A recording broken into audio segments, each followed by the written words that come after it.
may unbox po kami. yung McDo po na Adult Happy Meal. Nirelease na. Ayan, ito. Tapos meron na kami nung isa pang skeleton. Tatlo na yung skeleton namin. para may captain na po. Ito na yung magiging leader daw.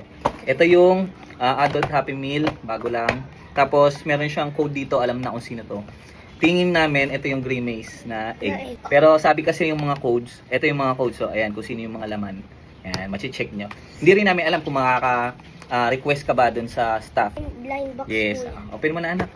Para ma-sure natin kung yan nga ba si Grimace egg. Grimace egg. Hilahin mo na. Ito, open ko na din to. Ito, meron na kami. O, si, tama. Grimace egg. Ayan, Grimace egg. Tapos, ayan yun. 03 yung code. Ito yan. Ayan, show mo muna. Hindi, ayan lang siya. Ganyan lang. And, may kasama siyang, ayan, siyang code. Magagamit mo ata to sa game. Baka sa game. Opo. Ayan, o. Ayan, sa Minecraft magagamit mo. Ganda, o. Ayan. Gusto rin namin yung si, Hamburglar na. Opo. Try namin next na buy namin. Kasi po ayun pa yung 01 yun. Tatry namin kung makaka-request ka. Kasi ko po gusto po si Hamburglar pero po gusto Ayan, ko maganda na po rin to. Grimace egg. Akala namin ano to no? Poop. Kasi di ba sa Minecraft may poop din? Opo. Ayan, egg pala. Pero ayun po, di ba yung ultra rare? Tapos ito na yung isa pang leader ng skeleton namin, army. Hey, Lord, That's all. Peace! Thumbs up. Follow for more.